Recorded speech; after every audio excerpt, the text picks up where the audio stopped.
Really, it's our honor that Professor Simkovich is back at Anshe Shalom. She's one of the most compelling scholars and educators in the Chicago area, and it's now the second year that we have her here, and I hope we'll have many other chances in the future to learn together. So please teach us. Thank you very much. Thank you. Hi, everybody. Thank you for coming out. I'm going to get a little taller now. Okay. There you go. Everybody have a source sheet? Okay, great. And I have an extra one if you need. So tonight we are going to talk about the reception history of the Hanukkah story. And one of the things that we're going to see is that the story of the miracle of the oil is a really solitary and late thread in the broader scheme of ancient sources on Hanukkah. So we're going to start with a brief timeline. When did Hanukkah happen? What's the historical setting of the story? And then we'll go over, and you'll see in your source sheet, you could flip ahead, we're going to go through the ancient sources that review the Hanukkah story, and we're going to see that the oldest sources emphasize the military victory over the Syrian Greeks, and not until the 5th or 6th century do we see reference to a miracle, and we'll talk about why this is and how this happened. With more than that, the sources on Hanukkah are disparate from one another. So even the texts that do not make reference to the miracle of the oil are also not necessarily in conversation with each other. They're characterizing what happened on Hanukkah and why we celebrate Hanukkah in different ways. And those sources are 1 Maccabees, 2 Maccabees, the writings of the 1st century historian Josephus, the 1st century philosopher Philo, and others that we'll talk about later. Please, if you have any questions, we're a small crowd, so I think it's okay to not leave questions for the end. But if you have a question, or if you don't understand what I'm saying, or you need me to define a term, or go slower, or repeat something, feel free to stop me in my tracks. You don't have to wait until the end of the hour. So the first thing we're going to do is make a timeline. Things were all well and good under the Greeks until around the year 200 BCE. So very often, especially if you've had a yeshiva day school education, you think of the Hanukkah story as a foundational conflict between two cultures, the Greeks versus the Jews, Hellenism versus Judaism. But the truth is that Jews were living throughout the Hellenist Empire, in all major cities in the Hellenist Empire, really from the time that Alexander the Great founded the empire. So I'm going to take you all the way back to 587 BC. That's the destruction of the first temple. And the majority of Jews living in the land of Israel were exiled to Babylonia, but it's at that time that Jews start spreading throughout the land. So yes, many Jews did end up in Babylonia, but they traveled, they also settled in other places. Now we're moving towards the year 0, the numbers are getting lower. In 539 BCE, the Persian Empire basically destroys the Babylonian Empire, and Darius says to the Jews who had been living in Babylonian exile, come back and to the land of Israel, build a second temple. That doesn't really happen until 515 BCE. It was a very stop and start process. Not all the Jews came back, and about 45,000 Jews came back to the land of Israel, and then there were some troubles where Jews in the land of Israel felt that the temple shouldn't be rebuilt, but it was rebuilt by 515 BCE. So that's technically the beginning of the Second Temple period. And the Second Temple period begins under the Persian Empire. But in 334 BC, so about 200 years later, Alexander the Great conquers the Persians. And that's the beginning of the Greek Empire, 334. But the Hanukkah story doesn't happen until 175. So that's a long time to live before this conflict erupts.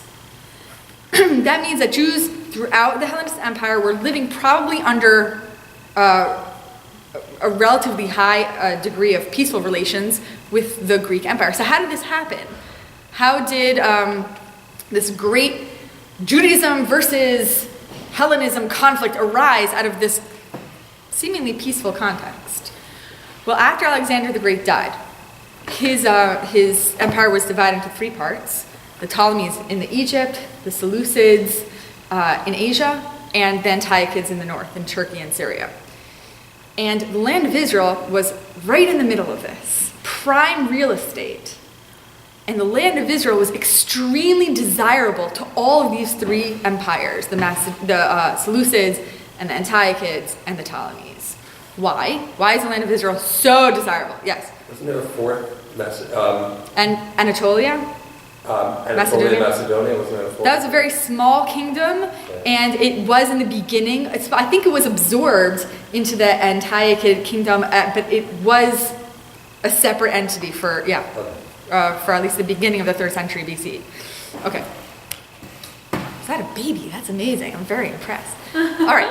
So where was I? The land of Israel is coastal, which means that it's very, very conducive to trade routes. And it takes you all the way up from the cradle of civilization in Egypt, all the way up to Syria, where there were great cedar trees and many things to trade. So it was a prime trade route.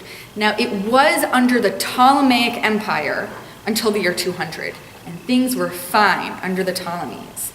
But the Ptolemies and the Antiochids were fighting each other over and over for this real estate, for the land of Israel. And the Jews were caught in the middle. And scholars call these conflicts between the Antiochids and the Ptolemies the 6 Syrian Wars, which means over and over and over, the land of Israel was going back and forth, becoming Antiochid and then Ptolemaic, and back and forth, but mainly it was under the Ptolemies. But finally, in the year 200 BC, it became firmly under the control of the Syrian Greeks. And once that happened, the relationship between the Jews living in the land of Israel and their host empire fundamentally changed. By this time, there were Jews, like I said, and I want to keep repeating this, there were Jews living in all the major cities of the known world, in Alexandria, in Egypt, in Antioch, which is modern-day Syria, in Rome even, and obviously in the land of Israel itself. But when we talk about the Hanukkah story and the Jews in Israel who were prohibited from practicing Judaism, and the 3 big signifiers of Judaism at the time were circumcision, dietary law, and the Sabbath, I don't want to make a geographic distinction and say that the Jews in the land of Israel were attached to their tradition and were old school in a way that Jews elsewhere in the empire were. There really isn't a geographic distinction.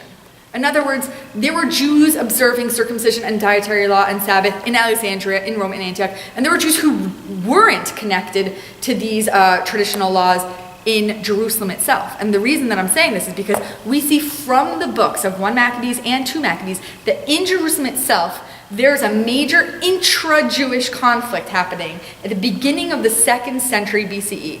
And Jews were in conflict with one another about to what degree to integrate into the Hellenistic world. And again, there were Jews in Alexandria who firmly held fast their ancestral laws, and Jews in Alexandria who were studying Stoic philosophy and were not practicing those laws. So when Antiochus Epiphanes IV, when the emperor of the Syrian Greeks said to the Jews in the land of Israel, you cannot keep your ancestral laws, it was, what's the metaphor? The match in the tinderbox, the tinder in the matchbox, the match in the firebox? Anybody? I'm not good with metaphor. The match in the tinderbox? It was something to something, because there were already incredible tensions between Jews in the city of Jerusalem. And so Antiochus Epiphanes IV, he says, Jews in the land of Israel, you may not observe your ancestral laws, you cannot practice Sabbath, circumcision, dietary law, you cannot even worship in your temple to the one true God that you believe in, you have to worship to our gods if you want to keep that temple of yours. And many, many Jews said, we are not going to abide by that. So this only occurred in the beginning of the 2nd century BCE, once the land of Israel became part of the Syrian Greek Empire. Now I have a little timeline over here, because there's another thing that I want to establish before we start looking at the sources. And that is, we think of the climax of Hanukkah, we think of the resolution of Hanukkah being the restoration of the temple. But actually the restoration of the temple is only the beginning of the story. And you see that in 1 Maccabees, the restoration of the temple happens in the beginning of the book, in chapter 4, if you look at page 2. The rest of the book, that's like maybe 20% into the book, the rest of the book tells of all the wars and the military conflicts and all the effort and the decades that it took to really achieve autonomy from the Syrian Greeks. So the restoration of the temple is the beginning of the story. But actually it takes many more decades, at least another, maybe not many, but at least another 20 years for Judea to become an independent state. It was a long and very challenging, and some might argue even miraculous, process. And you can imagine why early Zionists saw themselves as the Maccabees of the 20th century. The Maccabees maybe had 2% of the manpower and the weaponry that the Greeks had. Okay. Hasmonean rule was officially, or rather I'll say, Judea became an officially independent state in around 165 BCE, and it lasted until 63 BCE. In 63, that's when Judea became a Roman province by Pompey, but members of the Hasmonean dynasty were given governorship over Judea for longer than that, because I don't need to go into all this, but if you're familiar with the Herodian family, Herod, the Great, and then Herod the Not Great, and his descendants, they were governors of Judea, but by that time, by Herod's time, Judea was already a Roman province. And so this is important because it's not only significant to think about Judea becoming an independent province, but we need to know the end of the story. By 63 BCE, it's no longer an independent province. So it's good to have that sandwich, that inclusio in our minds, that timeline. All right, so now I think that we can look at the sources on the Hanukkah story. 1 and 2 Maccabees are very, very different from each other. They're both preserved in the Apocrypha, which means that besides being in the Catholic canon, so Catholics have one canon, Protestants have a different one, shorter one that does not include the Apocrypha. And then, by the way, other Christian communities have totally different canons. There's an Ethiopic canon and other Greek Orthodox canons. So Christian communities have different lists of authoritative texts. But 1 and 2 Maccabees are part of the Apocrypha, which is part of the Catholic Bible. But actually, a more accurate way to describe the Apocrypha is books that are found in the Septuagint. So the Hebrew Bible in the 3rd century BCE was translated into Greek. That's known as the Septuagint. And in ancient copies of the Septuagint, we have about 15 extra books. And that is the Apocrypha. Now, the Septuagint was translated in the 4th century into Latin by Jerome. And when he did that, he translated the Apocrypha because it's part of the Septuagint. And that's how the Apocrypha became part of the Catholic canon. This might not seem very relevant to our talk tonight, but 1 and 2 Maccabees were probably regarded as scriptural to Jews who were reading the Septuagint, but who were not reading the Hebrew Bible. I'm going to say that again because it's very important. Jews who were reading the Septuagint, who did not know Hebrew, so even the frommest, even the most pious Jews who were living, like I said, in Rome or Antioch or Alexandria, who really were studying in Greek and were not fluent in Hebrew, they were reading the Septuagint. The books of the Apocrypha were in the Septuagint. So to them, or at least to many of them, it was scripture. But, and I'm going to take your question in a second, here's what's even more important. In order to really appreciate what I just said, you need to know there were no books in the ancient world. I think I said this actually last February. There were no books. There were no bound codices. The Codex was not really instituted until the early Christians in the 2nd century CE. People were writing on scrolls. And usually each scroll contained one book. And if you were a very, very wealthy Jew or human being, you could purchase scrolls, but they were very expensive. So most people did not have 24 scrolls of the Bible, or what's 24 plus 15? 39. That's really embarrassing. Scrolls that include the Apocrypha. Most people did not have all the books that were considered canonical. They probably had the books of the Pentateuch. They probably had the books of Joshua and Judges and Samuel and Kings, but they might not have had Chronicles. Or they might not have had Esther, or maybe they had the book of Judith, or maybe they had Maccabees. And if you put scrolls on a shelf, you could add a scroll pretty easily. You could remove a scroll pretty easily. Until the institution of the use of the Codex, there was no demand to canonize a Bible. So it's very possible that the 24 books of the Bible as we have them today were the 24 books of, the holy books of many, many Jews in the 2nd century BCE. But I'm sure that there were other Jews who were reading apocryphal texts in their native Greek and who looked at those texts as authoritative in some way. Which brings us, by preamble, to 1st and 2nd Maccabees, which are both predominantly apocryphal. Did you have a question? It's totally important now. It's really nitpicky, so it's not worth it. Do you want to hold on to that nitpicky question until the end? Okay. I might conveniently forget that you have something to say. Can I? Yes. If it's in the Septuagint, is the assumption that it was translated from Hebrew at some point? Is it possible? No, there's no assumption to that.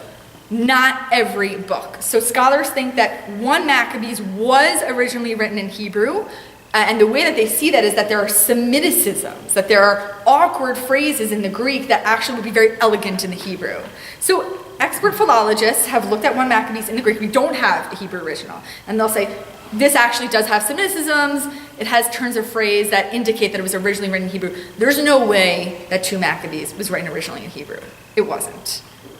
It wasn't. Okay. So there's no possibility that it was only Greek-speaking Jews who would have thought these books were canonical? Correct. There are some books of the Apocrypha that are thought to have been written in the land of Israel, actually most of them, but not all of them. Mm-hmm. So, and 2 Maccabees was probably written in North Africa.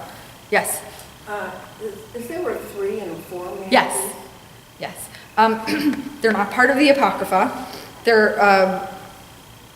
They're in some Christian Bibles. So I think, I don't know, you'd have to go to Professor Google to figure that out. I think it's 3 and 4 Maccabees are maybe in the Ethiopic Bible, but now today they're collecting what's called the pseudepigrapha, ancient texts that are not part of the Catholic or Protestant or Jewish Bible, but that have religious content, were written by Jews, and were mainly preserved by the church. So 3 Maccabees is totally unrelated to the Hanukkah story. It's a story of a Jewish community in Egypt being saved from evil designs to harm them, so 3 Maccabees is that, and it's very influenced by Stoic philosophy, and it takes place in Alexandria. And 4 Maccabees is an extension of the story in 2 Maccabees chapter 7 of the woman and her 7 sons being martyred. So that's in one little chapter in 2 Maccabees, and then 4 Maccabees is a total expansion of that chapter. It's pretty incredible. Okay. Today, but 3 and 4 Maccabees really do not relate to the story of Hanukkah. Even 2 Maccabees 7, Hanukkah is not mentioned in it. Okay. 1st Maccabees is the most historically reliable source regarding Hanukkah. First of all, it's the oldest source. It was probably written in the 150s or 140s, maybe a little later, maybe the 140s, but it's written sometime towards the end of the second half of the 2nd century BCE by somebody probably in the Hasmonean court. It is very pro-Hasmonean. As I said, it seems to have Semiticisms. It seems to be a translation of the Hebrew. It's very biased in favor of the Hasmoneans, and it's geographically accurate. So if you look at the Bible, basically, like I said, after chapter 4, it's just details of military conflicts with the Greeks until they achieve autonomy. And there's a lot of geographic detail. They went up, they went south, they went east, they went to this hill. It's very accurate. The writer really knows the terrain of the land of Israel, unlike 2 Maccabees, which actually even has some geographic errors. So scholars do think that this was meant to be an official record of the story. So it should be taken very seriously as historical record. Biased, and that's my title, a straightforward, albeit biased history. Now, 2 Maccabees, I know I'm not going to be able to get through all of these sources, so I want to move ahead to give you the most important details that you need to know. 2 Maccabees, we don't even have it today. What we have is a condensed version of 2 Maccabees. We have some medieval manuscripts that have introduction, and the introduction says, I condensed a 5-volume work by someone named Jason of Cyrene. Cyrene is an area in North Africa. I condensed his work, I guess because it was really long, who wants to read 5 volumes? And this is it. So 2 Maccabees was a 5-volume work written in Greek. Somebody condensed it into a 16-chapter book, and that's what we have. 2 Maccabees is the earliest text that has survived ever to use the word Judaism. Judaism. That's very exciting to me, but I'm going to keep going. I'm not just going to stare at you and smile. Okay, Judaism. I'm done. All right, so 2 Maccabees. Where was I? Oh, it's written later, probably than 1 Maccabees, but what it does is it sets up an artificial binary between Hellenism and Judaism as if you have to choose, but that's very artificial, right? Just like we wouldn't say, Rabbi Wolkenfeld, are you an American or a Jew? Oh no, I have to choose, I'm so stressed out. No, you're both. And in the ancient world, Jews were not losing sleep. Yes, there were intra-Jewish conflicts within Jerusalem about to what degree to participate in the gymnasium or in the festival of Dionysus, for example. There were very pragmatic questions. Do we go to these public events? Because there was really no distinction in the ancient world between religion and public display. Everybody went to these festivals. So there were pragmatic questions. But there was really no way to totally reject the culture of the Hellenists. And 2 Maccabees is a great example of this, because even though there's a formal binary established by the author, you had to choose this ism or that as ism.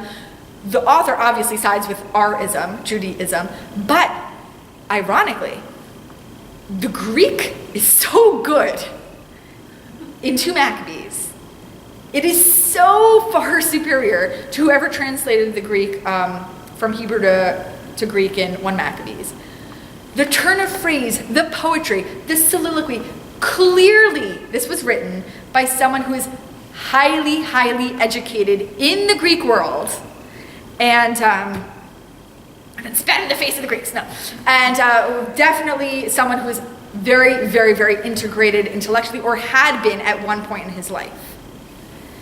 Which just goes to show us modern readers, there really was no escape from the Greek world. Even when they thought that they hadn't. That's 2 Maccabees. We're not doing very well for time. Yes? Do you know when it was? Towards, so like the last quarter of the 2nd century BC is when it was condensed. There's so many interesting things about 2 Maccabees. The medieval manuscripts have letters at the beginning of the manuscripts written from the Jews of Israel to Jews in Egypt saying you have to keep the festivals. The manuscripts are fascinating, but those letters were just attached by some copyists. They have nothing to do with the story. So I'll have to come back again and tell you more about those letters. All right, so let's just review 1 Maccabees versus 2 Maccabees, and then we'll go on to the other ancient sources. So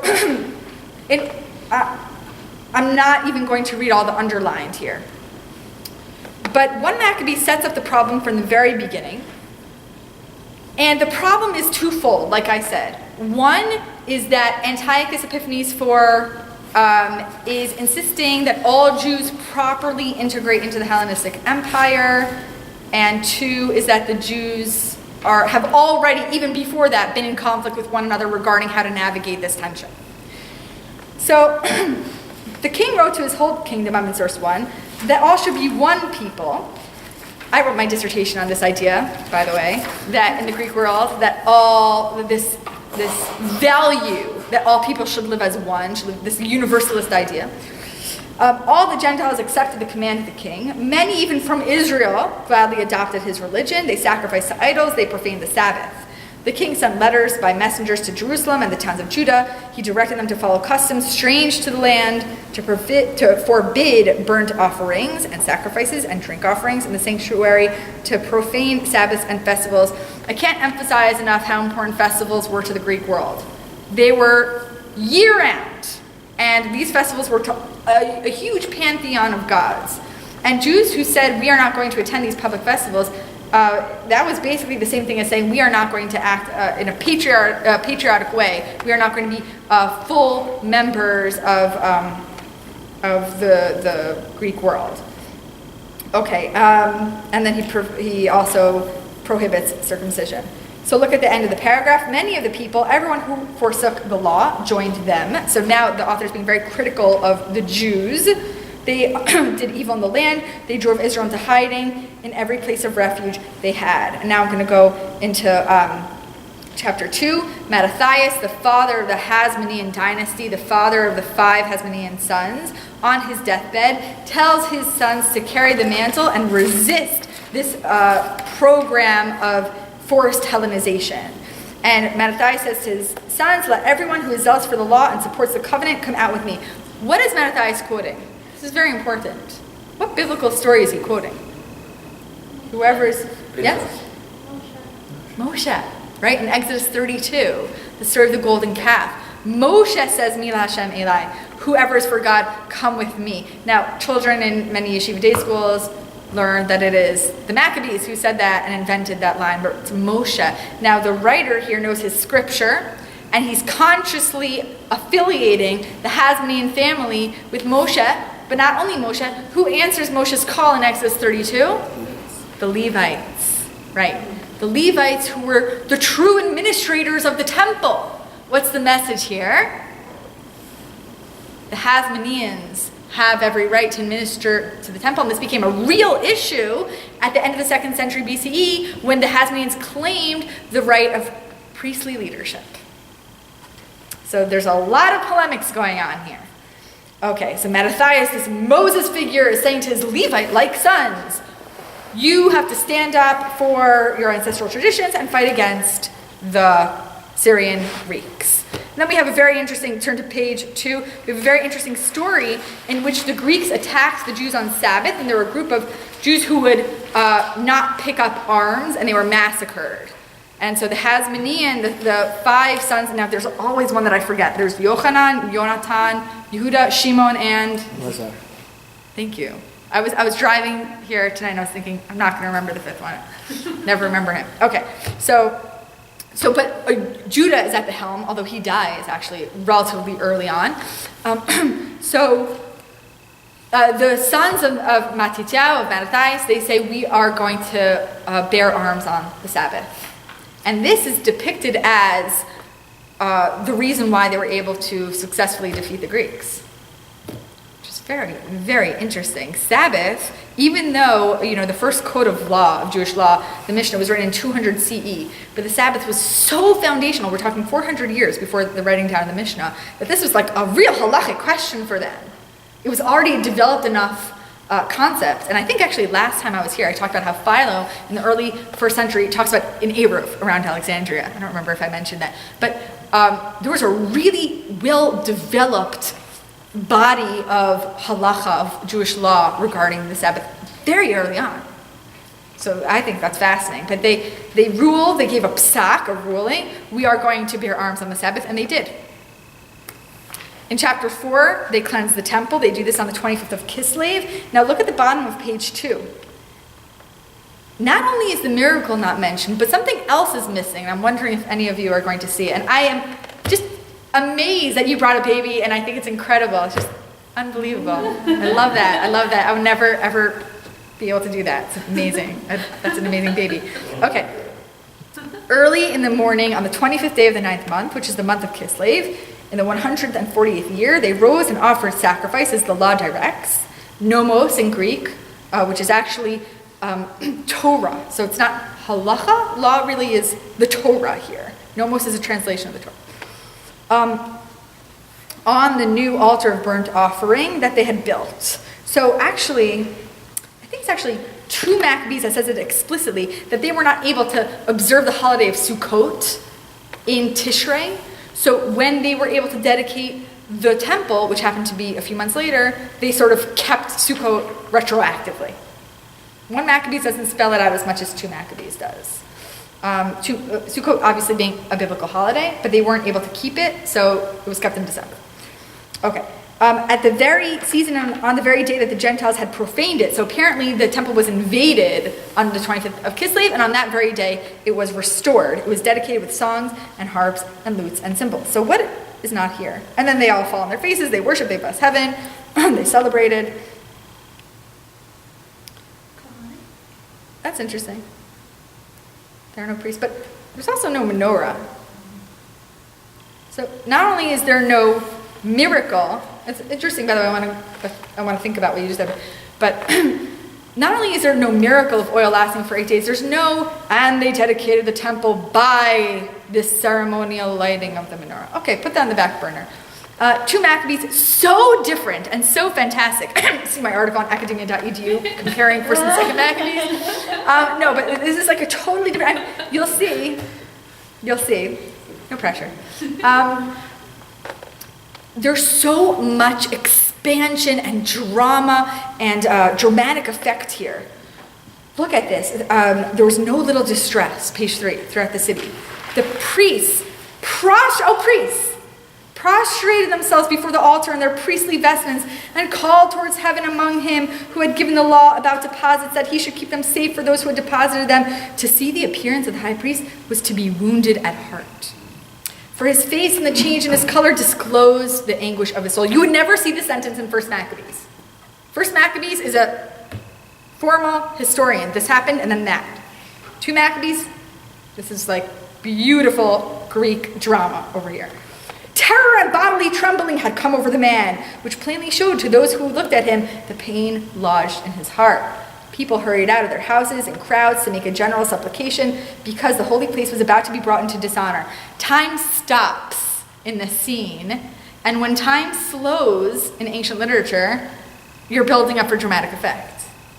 And in any literature, right? Time is slowing down. You're building up this incredible tension. Women girded with sackcloths under their breasts thronged the streets. Some of the women who were kept indoors, I like that. I have no idea what that means. But they were kept, women couldn't leave houses. I don't think it's true. I don't know what that means. Ran together to the gates, and some, maybe, I don't know. I'm not going to make historical speculation about that sentence. And some to the walls, while others peered out the windows. Women were not forbidden from leaving the house. I'm going to move on from that. Okay. All right, the other thing about 2 Maccabees, and again, I don't have time to go through all this, but Heliodorus, a Greek general, is about to invade the temple and grab the treasury. And I want to read this particular passage because I want you to see that 2 Maccabees consists of explicit miracles in the story that are totally absent from 1st Maccabees. So this one in particular is fascinating. When Heliodorus, look at the underline, arrived at the treasury with his bodyguard, then and there the sovereign of spirits and of all authority caused so great a manifestation that all who had been so bold as to accompany him were astounded by the power of God and became faint with terror. For there appeared to them a magnificently, I can't say that word, caparisoned, I've never said that out loud, horse with a rider of frightening mien. It rushed furiously at Heliodorus and struck at him with its front hoofs. Its rider was seen to have armor and weapons of gold. 2 young men, angels, also appeared to him, remarkably strong, gloriously beautiful, splendidly dressed, who stood on either side of him and flogged him continuously, inflicting many blows on him. And this is incredible. 2 good-looking angel men just beat him up. And he's so scared that he runs away. So this is 2 Maccabees. 2 Maccabees, it's all about God. It's all about divine intervention, but it is so stylized and it is so poetic that the popularity of this book dwarfed 1st Maccabees, which was a very formal history. But even 2 Maccabees does not mention the miracle of the oil. And the reason why this is so important is because if he had access to the story about the miracle of the oil, do you not think he would have inserted it? He's looking everywhere for divine intervention. And I urge you to go home and Google 2 Maccabees online. You will find it. You will read through it and you will see. There's miracle after miracle, and yet there's no miracle of the oil. I want there to be a miracle of the oil here, but there just isn't. Look at the middle of the page, on page 4. It happened that on the same day, so this is the same dedication story that we see in 1st Maccabees, right? They're dedicating, and again, it's in the middle of the book because the story really doesn't end with the restoration of the temple. There are many wars still to be fought. It's climactic, but it's not the end of the story. This is not the moment where they achieve independence. It's the moment where they rededicate the temple. It happened that on the same day on which the sanctuary had been profaned, again, 20th of the Kislev, they celebrated it for 8 days with rejoicing in the manner of the festival of booths. Okay, so he says it explicitly, they're keeping Sukkot. Remembering how not long before, during the festival of booths, they had been wandering the mountains and caves like wild animals. Therefore, now this is so Greek, the author is working against himself. It's so Greek. carrying ivy-wreathed wands, which is exactly what they did at the Festival of Dionysus. They would march down the promenade with their ivory-wreathed wands and beautiful branches and also fronds of palm. But this is Sukkot, right? So it's Hoshano, but it's also ivy-wreathed wands. So very interesting synchronism here.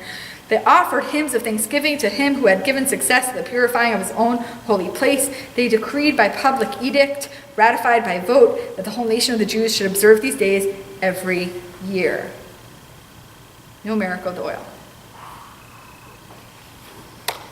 Josephus. This is one of my favorite ancient passages on Hanukkah. Any questions on 1 and 2 Maccabees? Yes. Is it true that the original Hebrew texts were never found? 2 Maccabees was not written in Hebrew. No, I'm saying 1 Maccabees. We do not, I don't think so. I don't think that we have that. Yeah. Now, scholars have reconstructed it. So I'm almost positive that if you see, in an academic library, a copy of 1 Maccabees, that would be the reconstruction of the Greek. Because I would say, from what you're telling us, it sounds like 2 Maccabees was never written. It was never written in Hebrew. No. And yet, very, very pious, very concerned with the temple and with Sabbath, circumcision, dietary law, no less pious than the writer of 1 Maccabees, but very stylized. So you can't make geographic distinctions. Oh, the Jews in the land of Israel they were more from, and then everyone in the diaspora, they were Hellenized. It's just not the way it was. It's not accurate. Josephus knows that this holiday is called Lights, but he doesn't know why. Josephus is a 1st century historian. He wrote 4 books. He wrote an autobiography, Vita. He wrote a polemical apology against a very great anti-Semitic intellectual, Appian. So that book is called Against Appian, which is absolutely a marvelous defense of the legitimacy of the Jewish religion. And he writes an account of the Jewish War, the Great Jewish War from 66 to 70 CE. And he wrote Antiquities of the Jews, which is a retelling of Jewish history all the way from Genesis. Not really only Jewish history, but starting with the earliest biblical history. That's called Antiquities of the Jews. And towards the end of Antiquities of the Jews, Josephus retells the Hanukkah story. So this is how many years Josephus was writing at the end of the 1st century. Again, I'm really bad at math. The Hanukkah story is 175 to 160 something BCE. So you're talking about 250 years, even more, after Josephus lived. So even though we sort of think of it as like, well, they're kind of both in the Second Temple period, and they probably are close to each other's, Hanukkah story, Josephus, it's like us writing about George Washington, right? Is that fair? Again, I can't really do math. I mean, yeah, it's kind of close. Like, I can't tell you much about George Washington. I mean, well, there's a lot more scholarship on George Washington than Josephus had on Hanukkah, but okay, you get the point. It really was very much in the distant past for Josephus. So he knows by now it's called Lights. He doesn't know why. Now, Judah celebrated the festival of the restoration of the sacrifice of the temple for 8 days. And by the way, it's a big scholarly debate what sources Josephus had. He may have had 1 Maccabees. He may have had different source that's lost. He probably did not have 2 Maccabees. They omitted no sort of pleasures thereon, but he feasted them upon very rich and splendid sacrifices, and he honored God, we're talking about Judas, and delighted them by hymns and psalms. Nay, they were so very glad at the revival of their customs, when after a long time of intermission they unexpectedly had regained the freedom of their worship, that they made it a law for their posterity that they should keep a festival, on account of the restoration of their temple worship for 8 days. And from that time to this, we celebrate this festival and we call it Lights. I suppose the reason was, and he's really stretching, this is like when you say to your kids, like, oh, that's a nice Dvar Torah. Yeah. Okay. I suppose the reason was because this liberty beyond our hopes appeared to us, and that thence was the name given to that festival. Should I go on? No, I don't need to. So the liberty beyond our hopes appeared to us, and that was like light in the darkness. So he interprets it metaphorically. I'm not sure why I gave you those 3 additional sentences. Do not elucidate the question. He just keeps going on to talk about Judas's battles. Josephus. So where does that put us? By the 1st century, one name of Hanukkah was the Festival of Lights. But 1 and 2 Maccabees don't talk about lighting a menorah, and they don't talk about a miracle. It's very likely that there was a source that was lost. In other words, we have an extraordinary amount of Jewish writings, if you think about it, from the 2nd and 1st century BCE. It's probably only a tiny fraction of what was written. It's very, very possible that we are, stuck as 21st century readers. We're missing something here, right? How did this happen? So this is actually a defense for the traditionalists who say, look, something happened with the menorah. Maybe it wasn't a miracle. Maybe people perceived it as a miracle. Maybe it really was a miracle. But this is a very interesting historical nugget because it's reminding modern readers, we don't have the whole picture. It was called lights by the 1st century. Okay. I want to insert some parenthetical early Christian fathers. In a shul, I know. Okay. All right. Well, all I'm going to say is that the Hanukkah story was co-opted by early Christians who were very inspired by their martyrdom. Now, in order to understand this, we have to be reminded that Christianity was an illegal religion until the 4th century. So the earliest Christians were prosecuted, they were crucified by the Romans, and the Romans saw Jews and Christians as the same, what they called superstitio, same superstition, the same illegitimate religion, until Constantine, or until the Roman Empire really became a Christian empire in the 4th century. The Christians were actually really oppressed, and there were many, many, many martyrs, Jewish martyrs, Christian martyrs, and when Christians were reading scriptures, and many of these Christians were Jewish Christians, they were affiliating in some way with Judaism, even until the 4th century. And they were reading the scriptures, and they were reading the Septuagint, which included the Apocrypha, which included 1 and 2 Maccabees. That's why I gave you that whole preamble, so you can understand. They read the stories of the Maccabees, and they were really, really inspired. So much so that they claimed that the Hasmoneans foresaw Christ. This is an unfortunate trend. If you read early Christian homilies on the Hebrew Bible or on the Septuagint, you see very, very often, especially in the writings of Justin Martyr, Jacob saw the coming of Jesus, and Jesus appeared to Isaac, and so this was really done quite often in the first few centuries. But Gregory of Nazianzus says he was an archbishop in Constantinople in the 4th century, and he wrote a whole speech called "In Praise of the Maccabees," and I just think it's very, very fascinating, especially because the Maccabees don't make it into the rabbinic canon, and we're going to talk about that at the end. The rabbis are very uncomfortable with the militarism of the Greeks, and that's probably, jumping ahead because I only have 10 minutes left, that's probably why at the foreground of the rabbinic explanation for Hanukkah, we have the miracle. The rabbis were not comfortable with the Hasmoneans, but the early Christians focused not on the militarism of the Hasmoneans, but on the martyrdom of the Hasmoneans. So I just want to read it quickly, it's just very, very fascinating. So Gregory of Nazianzus says, consider what they whose martyrdom preceded Christ's passion. That doesn't mean passion, I'm so passionate. Probably means suffering. Would have achieved if they had been persecuted after the time of Christ and were able to emulate his death on our behalf. Not one of those who attained perfection before the coming of Christ accomplished his goal without faith in Christ. Okay. Go to the imitated Christ shedding of his blood, and it was God who blazed the trail for such prizes with his own so great and so marvelous offering on our behalf. God, Jesus. Okay. The Maccabees, on the other hand, could not point to many or such demonstrations of virtue. So the Maccabees did not have examples like Jesus to look at and be inspired by, like the 2nd century Christian martyrs who said, I want to be martyred like Jesus was. They didn't have examples, and yet they somehow believed in Christ even though he hadn't been around yet.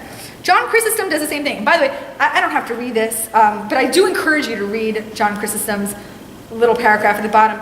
But he's so interesting because he has many homilies that were preserved in a collection called Against the Judaizers, and he would give speeches on Sunday morning in church in the 4th century, John Chrysostom, and they would say, I know you guys are going to synagogue on Saturday and then coming here on Sunday.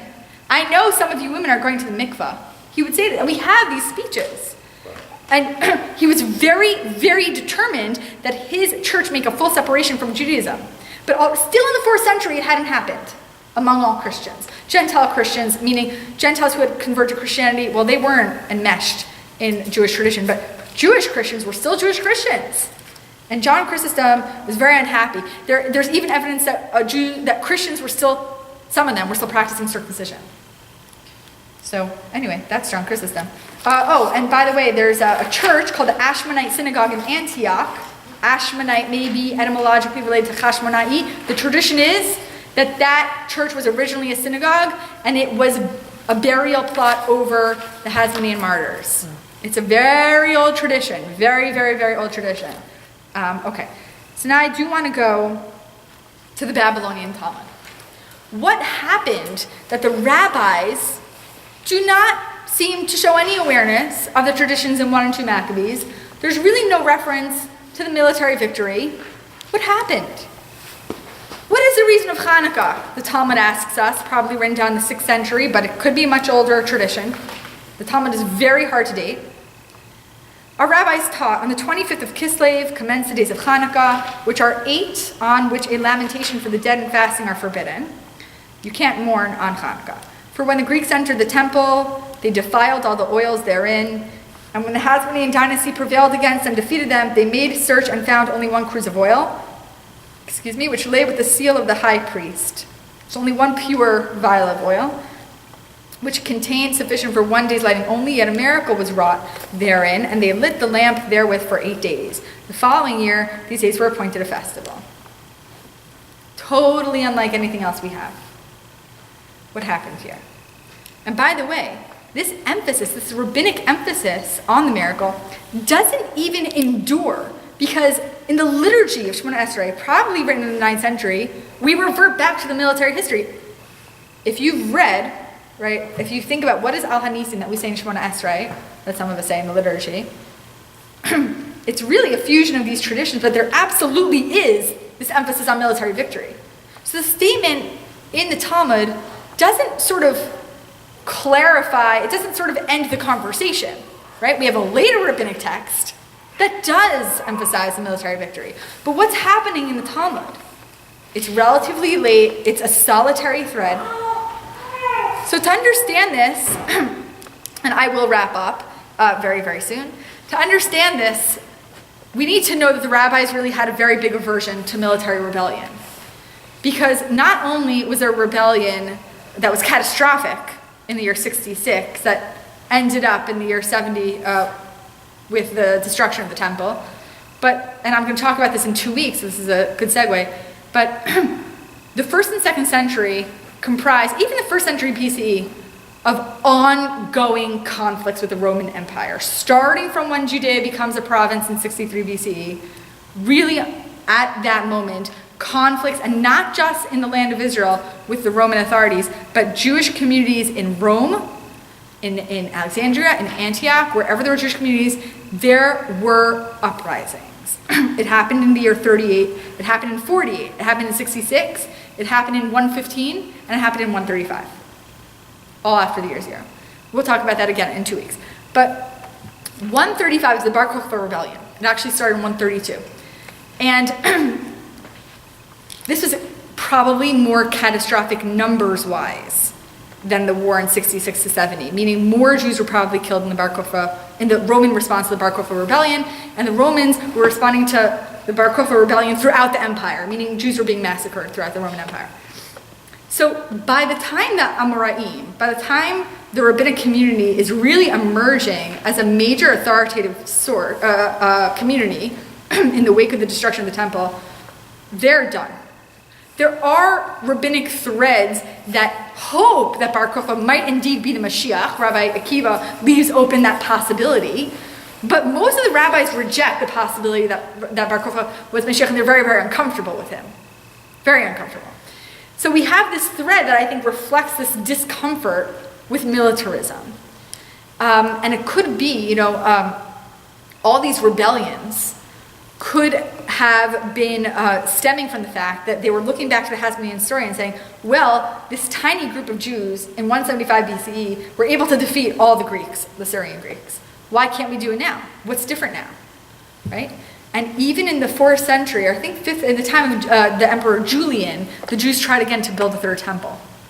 He was a pagan, he's very anti-Christian, so he was actually supportive, but then he died and there was an earthquake, so it didn't happen. But the Jews were looking back to that Second Temple history, to the time of their autonomy, and many Jews were saying, we did this once, we could do it again. And the rabbinic community was saying, no, it's not worth the risk. Now we have early medieval, I really have to wrap up. I just want to mention that we have even later texts in Pesikta Rabbati and Megillat Tani. Megillat Tani is actually a late Second Temple list of dates on the calendar year that you can't fast on because they're celebration dates. And then there's a commentary on the Megillat Tani called the Scholion, which is early medieval. And in the Scholion and in Pesikta Rabbati, there are again these references to Hanukkah that don't mention a miracle of the oil, but they're very, very interesting because they do associate the restoration of the temple with lighting the menorah. And it's possible that they're preserving ancient traditions, so I want to point those out to you. Anyway, I do want to leave 5 minutes open for questions, but I also want to close with the point that just because we don't have historical evidence for something, I don't want to ruin your Hanukkahs. It doesn't mean either that it didn't happen or that it's any less significant to our tradition. But I do think that it's very worthwhile to point out that these older sources really still believe Hanukkah is worthy of celebration, of annual joy, and there is a miracle, and that is the miracle that God gave the Hasmonean fighters. Any questions or comments? Yes.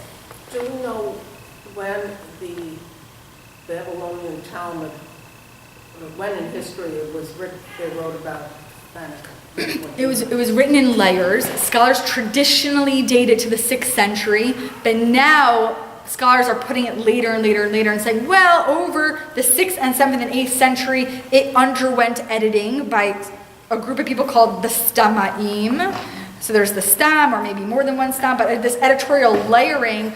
So as the Talmud, it was basically done in the 6th century, but it continued to undergo editing until even the 8th or maybe even more century.